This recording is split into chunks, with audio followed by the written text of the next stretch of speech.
Ladies and gentlemen, sisters and brothers of Grenada, Carriacou, and Petite Martinique, good evening to each and every one of you. In keeping with our party's commitment to constantly inform, engage, and represent the views and wishes of the Grenadian public, I wish to address you tonight on the constitution reform process now underway in Grenada. I have been advised that on Friday, December 4th, 2015, the NNP administration of Dr. Keith Mitchell will introduce for first reading in the lower house of Parliament 6 bills to give effect to its plan to change the Constitution of Grenada. These bills are 1.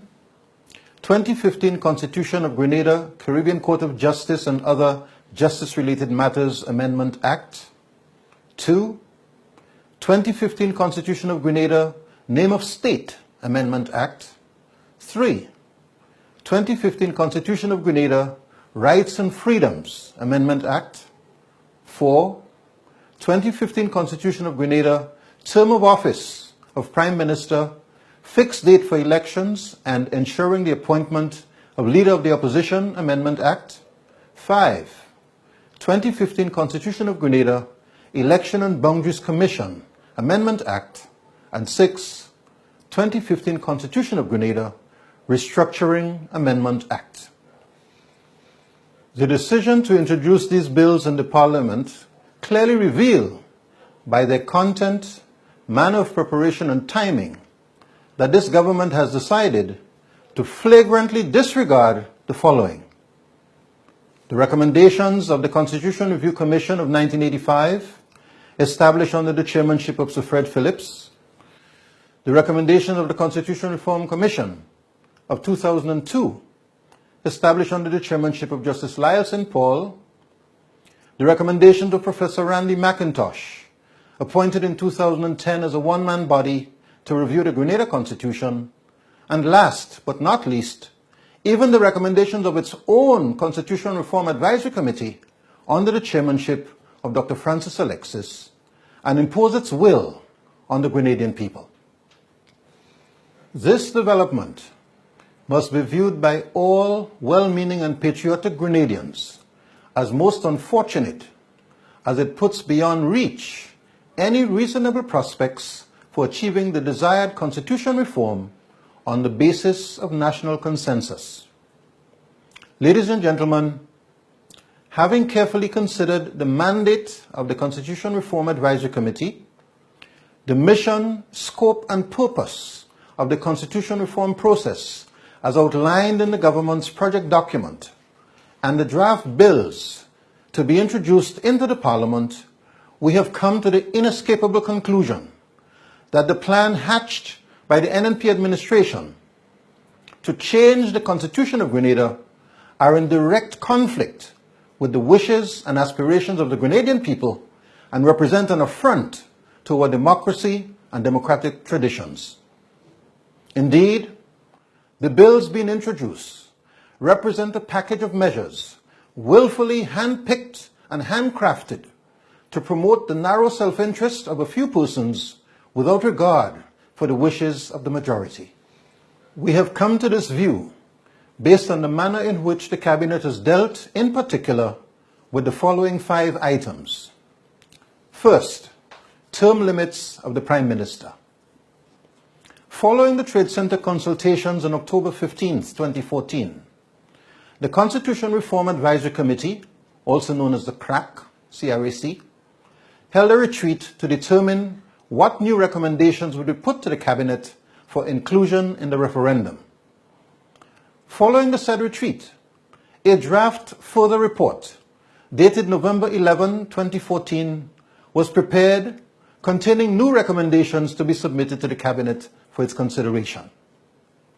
The said draft report was circulated among committee members who were requested to review same and indicate their approval or otherwise.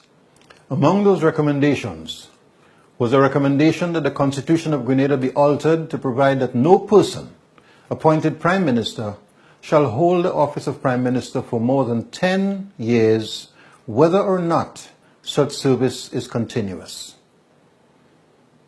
However, even before receiving any formal feedback from some of the committee members, the committee submitted an updated further report dated November 22nd, 2014 to the Cabinet containing notable changes to what was contained in the November 11, 2014 draft further report.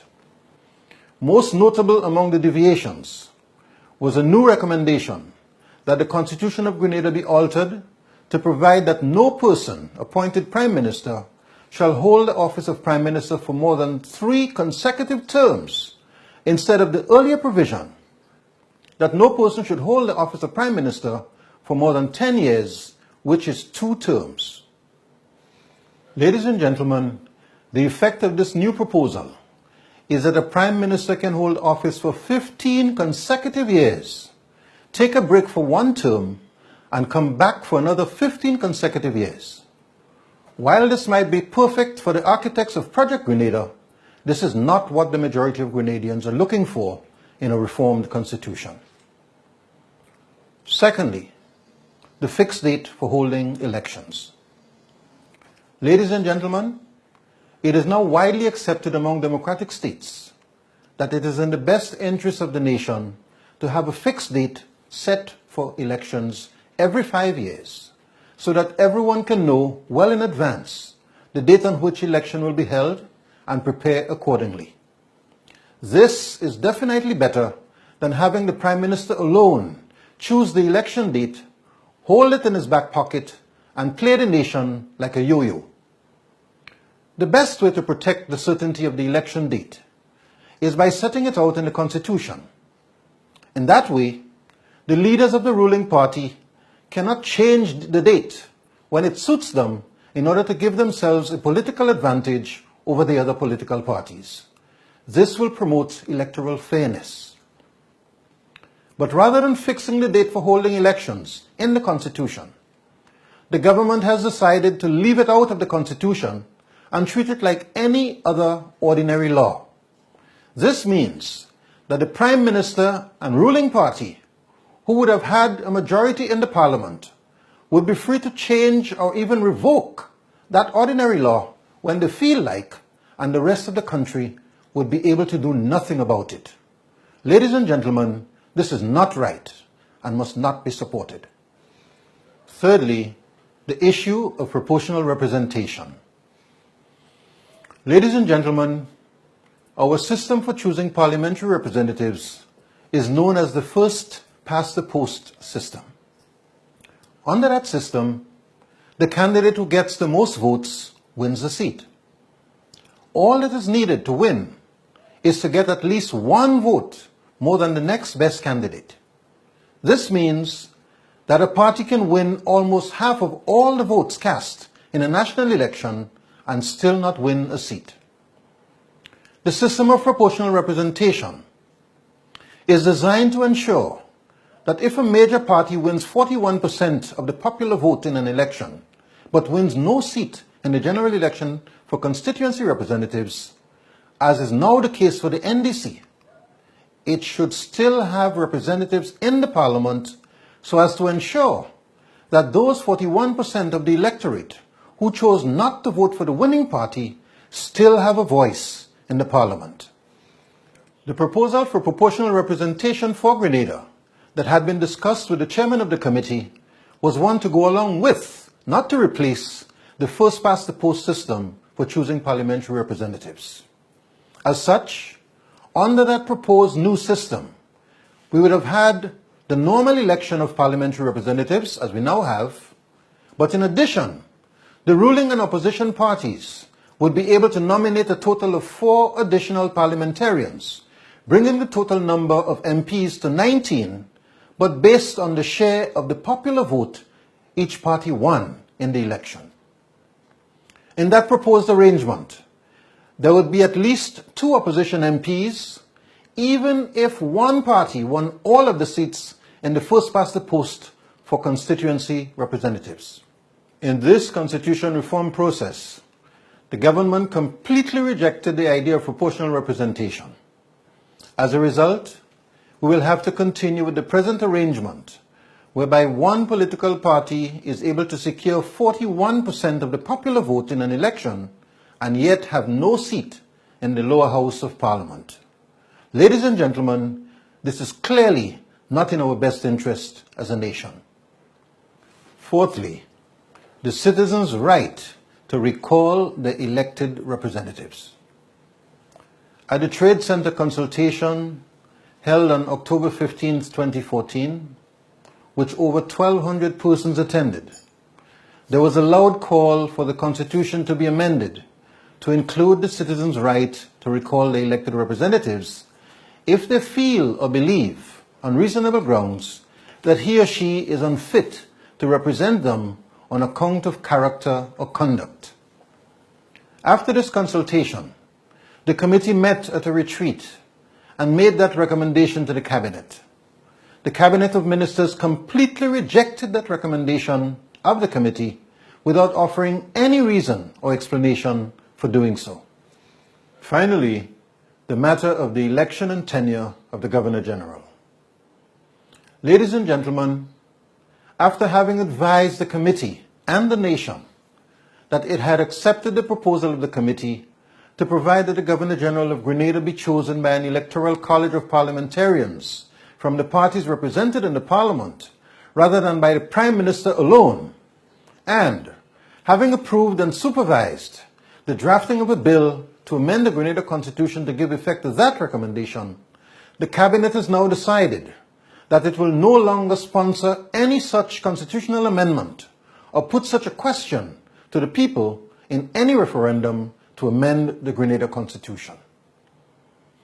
At a post-Cabinet press briefing held on Tuesday, November 17th, 2015, the Minister of Legal Affairs, Elvin Nimrod, advised the nation that the Cabinet of Ministers has now decided not to submit such a bill to the Parliament as, and I quote, Cabinet senses that this might unduly give the perception of interference in the affairs of selection of the Governor General, end of quote.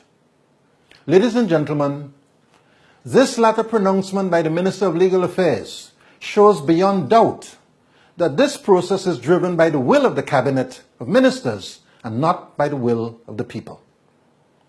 Sisters and brothers, when stripped of its fancy legal coating, this is constitutional manipulation, not constitutional reform. It essentially amounts to the use of legal and political strong-arm tactics to alter our supreme law. This approach is not befitting of a modern democratic state.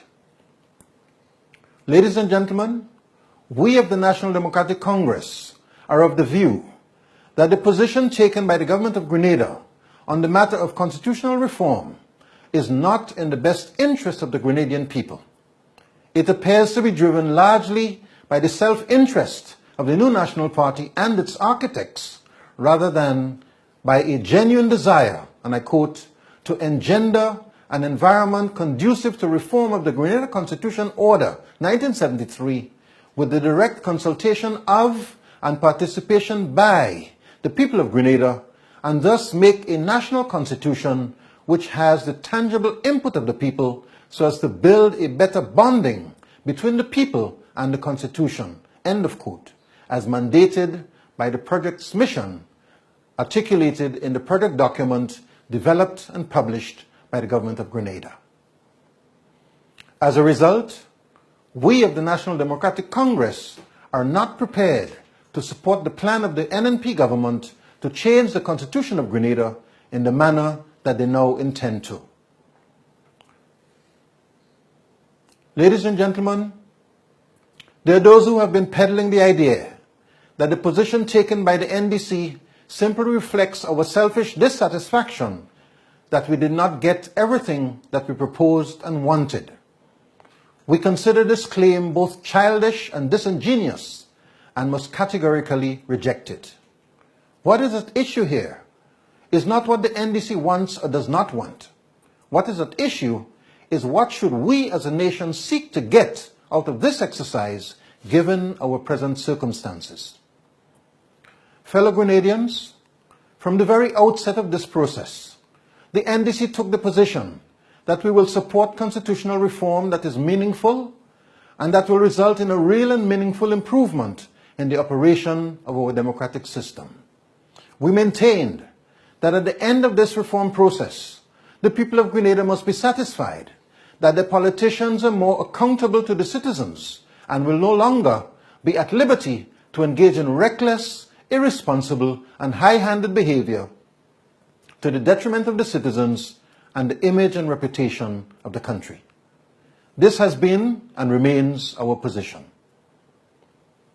It is now over 40 years since the acceptance of our Constitution, and to date, no changes have been made. This process of constitutional reform therefore affords us an historic opportunity to address those issues that would enhance and promote the functioning and operation of our democracy and bring it in line with international best practices. If, as a small country, we would commit millions of dollars to constitution reform at a time when our country is significantly starved of financial resources, when we are in the midst of a structural adjustment program, with over 30% of our population unemployed, at a time when unemployment among our youth in particular is in excess of 50% and rising, as acknowledged by the Prime Minister during the presentation of the 2016 budget a few days ago, we must collectively do all in our power to ensure that our limited resources are not wasted. We simply cannot afford to do otherwise. Failure to do so will serve to deny the people of Grenada, in particular our young people, an opportunity to live and function in an enhanced democratic environment. Failure to do so will result in the squandering of considerable resources at this time when resources are desperately scarce, at this time when there are so many national issues crying out for attention, such as the poor state of the hospital with lack of medication and supplies, malfunctioning equipment resulting in untimely death, and the shortage of staff to the extent that doctors and nurses have had to protest for their better conditions. Failure to do so, ladies and gentlemen, will result in a waste of resources at a time when 40% of our people are living in poverty and our people are called upon to make daily sacrifices. Failure to do so will result in a misallocation of resources at a time when our people, especially our single mothers, are being robbed of their dignity and driven to despair, unable to sleep at night, wondering what they will give to their children in the morning to send them to school. We therefore call on the government of Prime Minister Keith Mitchell, first, not to proceed with the introduction of the constitution reform bills into the Parliament on December 4th, 2015, as it now plans to. Second, reopen the constitution reform consultation process so as to afford more broad-based consultations on the 5 rejected items highlighted in this address, with a view to arriving at some national consensus on the inclusion of these items on the referendum ballot. Finally, to invite one or more of the Organization of American States, the International Institute for Democracy and Electoral Assistance, the Commonwealth Secretariat, and the United Nations, together with the CARICOM Secretariat, to facilitate dialogue between the key national stakeholders with a view to arriving at a national consensus on the reform of the Grenada Constitution. We believe that this course of action would lend greater credibility to the constitution reform process and increase the likelihood of arriving at a national consensus on these matters of such fundamental national importance. Accordingly, we have written to these organizations expressing our grave concerns and encouraging them to respond positively to any such request received from the government of Grenada to facilitate such a dialogue. Given our commitment to the process of genuine constitution reform, we urge the government of Dr. Keith Mitchell to embrace this last opportunity to achieve some common ground on this historic initiative to advance our democracy and democratic institutions. Ladies and gentlemen, sisters and brothers, at this historic juncture, there is no room for arrogance, no room for high-handedness, no room for abstention, no room for indifference. History will judge us all if we fail to discharge our generational responsibility to our children and our grandchildren. Ladies and gentlemen, in closing, I therefore call on every patriotic Grenadian to use their best efforts to impress upon this errant government the need to heed the call of the people for meaningful constitutional reform. Ladies and gentlemen of Grenada, Carriacou, and Petite Martinique, I thank you, and may God bless our nation. Good night.